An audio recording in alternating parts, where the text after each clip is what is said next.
तो रस्मन सबसे पहले उन मेहमानों का परिचय है जिनके साथ हम इस चर्चा को आगे बढ़ाएंगे। हमारे साथ हैं रजनीश अग्रवाल, ये बीजेपी के प्रवक्ता हैं। रजनीश जी का बहुत बहुत स्वागत है। दूसरे मेहमान सैयद जाफर, ये कांग्रेस के प्रवक्ता हैं। सैयद जाफर का बहुत स्वागत। और तीसरे मेहमान पत्रकारिता का बहुत चर्चित चेहरा है मनीष दीक्षित। मनीष जी का भी बहुत स्वागत है। शुरुआत रजनीश जी से ही कर लेते हैं क्योंकि मौका आज की डिबेट का उन्हीं की पार्टी ने दिया। तो रजनीश जी, कैसे तबाह और बर्बाद हो जाता है एमपी में, चाहता हूं थोड़ा विस्तार से आप प्रकाश डालें।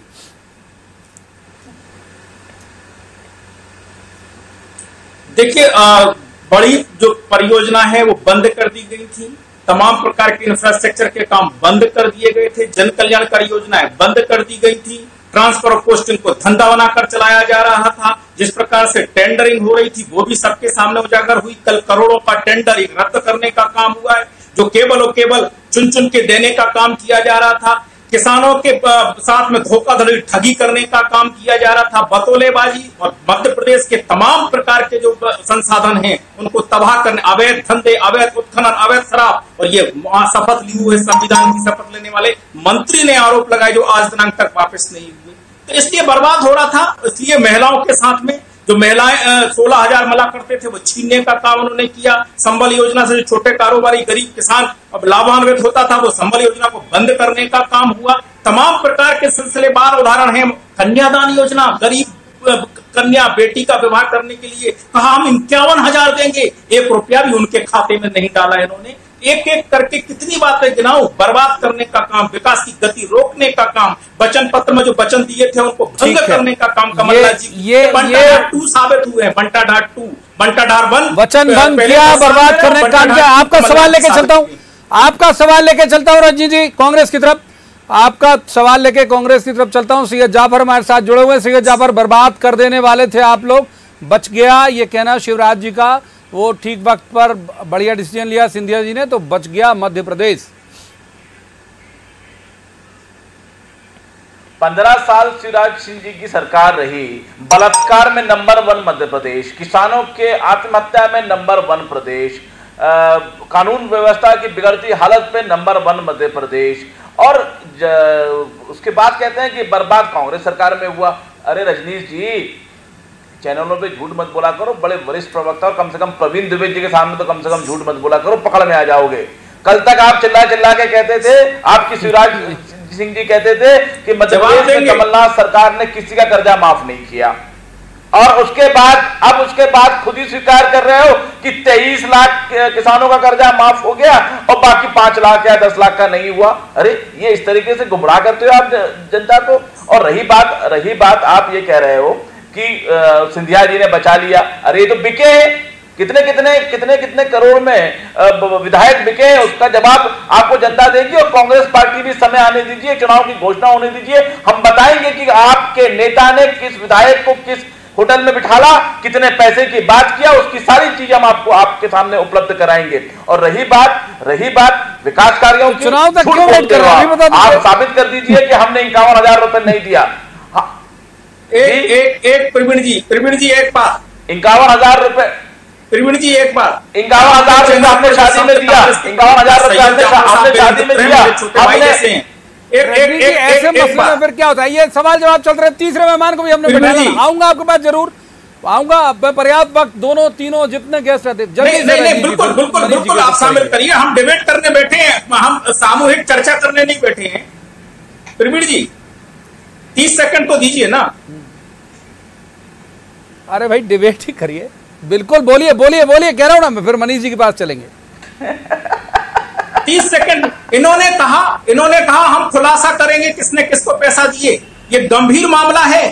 आपके चैनल पर मैं चुनौती देता हूं कांग्रेस को, नहीं तो हम FIR कराएंगे, मानहानि का दावा करेंगे। आप सैयद जाफर जी छोटे भाई हैं, कराइए, बिल्कुल कराइए। मैं चुनौती देता हूं, करिए। अपमान अभी भी करेंगे जनादेश का, सिंधिया जी का अभी भी अपमान करेंगे। अपमान नहीं कर रहे हैं, आपको अवगत करा रहे हैं कि आपने विधायकों को खरीदा है। चुनौती है कमलनाथ जी को। डिबेट है का मतलब अंताक्षरी नहीं है सर।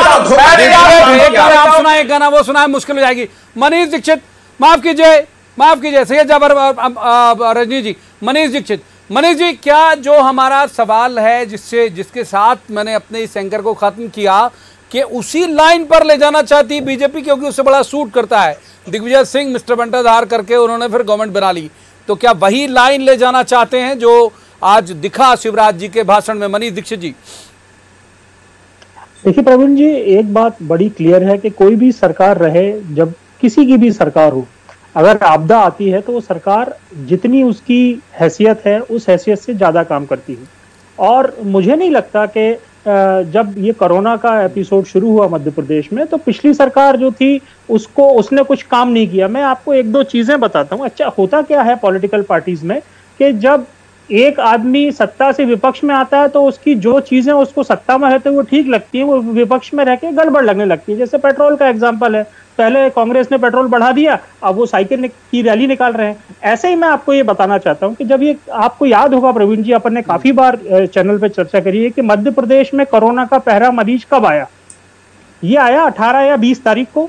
जबलपुर में 3-4 पेशेंट आए थे कोरोना के पॉजिटिव। उसके पहले तो मध्य प्रदेश में कोरोना नहीं था। मगर आपको ये याद एक्चुअली हो क्या गया है प्रवीण भाई कि मेमोरी हमारी शॉर्ट होती जा रही है।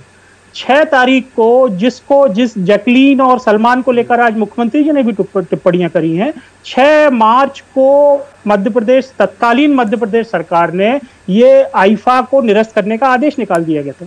दूसरी बात, 13 मार्च को प्रवीण जी शायद मध्य प्रदेश पहला ऐसा राज्य रहा होगा जिन्होंने शायद अप्रीहेंड किया होगा, या कई चीजें अपन फोरसाइट कर लेते हैं कि भाई कोरोना का क्या इंपैक्ट होने वाला। तो 13 मार्च, मुझे अगर ये डेट गलत हो तो रजनीश जी और सईद भाई ठीक करेंगे, कि 13 मार्च को स्कूल, कॉलेज, मॉल बंद करने का आदेश मध्य प्रदेश में हुआ था।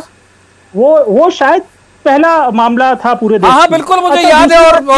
और मुझे इसलिए भी याद है कि इरफान की मूवी, आखिरी मूवी रिलीज हुई थी और हम देख नहीं पाए थे। एग्जैक्टली। एक और महत्वपूर्ण बात यह है प्रवीण जी कि जब उस टाइम कोरोना बढ़ रहा था या कोरोना के बादल मंडरा रहे थे प्रदेश के ऊपर, तो उस टाइम विपक्ष क्या कर रहा था?